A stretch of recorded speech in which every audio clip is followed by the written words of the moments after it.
Paano gumawa ng DIY aircon? Ayan, nakikita nyo, gawa ko po yan. Gusto nyo malaman kung paano ko ginawa? Tara, sundan nyo ako. Ayan, syempre, una bumili muna tayo ng styro box. Ayan gabi na tayo nakabili. So, sunod, ito yung nga pala yung aming aircon. Syempre, dahil rin sa mahal ng kuryente, subukan namin yung alternatibong aircon. Ito nga, gumawa ako ng sarili kong version, Alam ko marami rin gumagawa ng ganito sa mga social media, pero try natin. Try natin kung talagang totoo nga bang malamig ang buga ng hangin sa gagawin nating ice back aircon.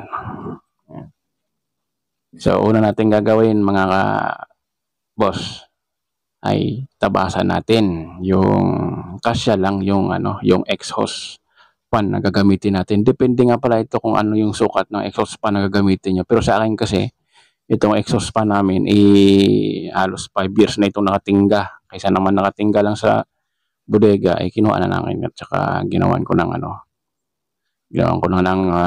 remedyo. So ito, magbubutas tayo sa takip, yung sinungkat natin kanina, yung laki ng exhaust fan, ay dyan natin ilalagay. Yan. So sinukat natin ulit para siguradong tugma ang laki sukat para hindi tayo paulit-ulit.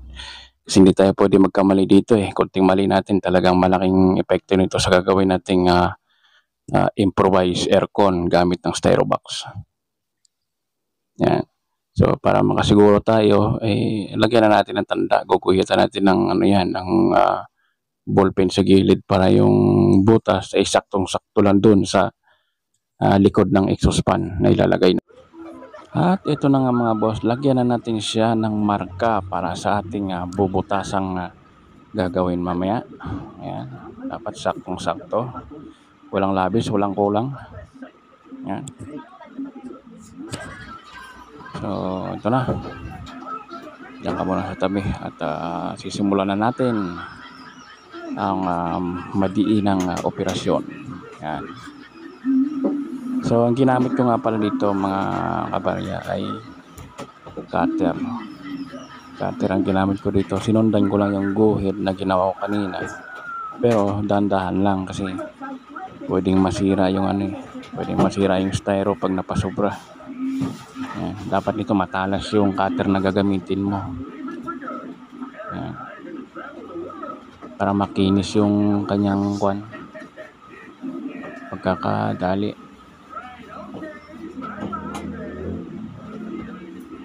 Madali lang naman gumawa nito. Kunting lang naman kunting tiyaga lang naman sa kalikot ayos at ito na nga siya mga kabaryat, binutasan ko na at wala. Dito natin ilalagay ang exhaust fan na gagamitin natin para sa ating gagawing DIY aircon. So ganyan ang itsura niya mga kabarya. Ayan. Nalagay natin sa dyan. Ayan, dapat yung saktong-sakto lang talaga siya dun sa butas na ginawa natin para hindi maalog, hindi mauga, yung tamang-tama lang. At ito na nga mga kaboys, malapit na siyang matapos dahil nilagyan na natin siya ng mga butas. Ayan.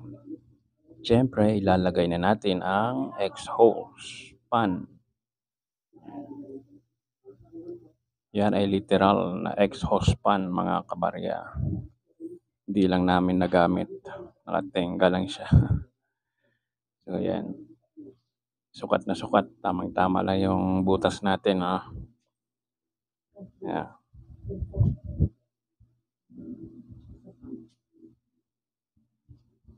Yung butas niya sa may katawan, hindi masyadong mababa. Dapat nasa gitna lang. Para yung hangin ay nakaano pa sa loob. Tatagal sa loob.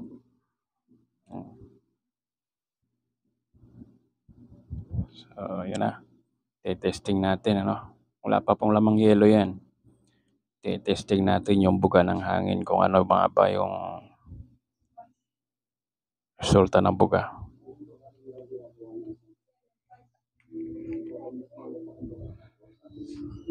Ayan, napatong natin sa upuan.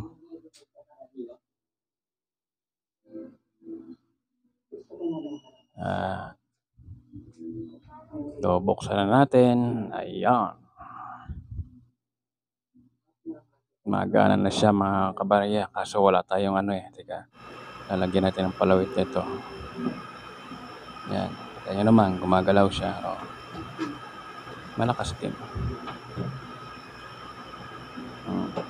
So ngayon, lalagay na tayo ng yelo. Ayan. Tamang-tama, may naka-stack na yelo dito sa rep. Yan. Yung ginagamit ko ngayong yelo ay ice gel yan mga kabarya. Medyo matagal matunaw. Yan ay nagiging yelo. So lalagay natin ito sa loob. Sisintro natin doon sa may bandang gilid. O pwede rin sa gitna yung sintro talaga ng Yan.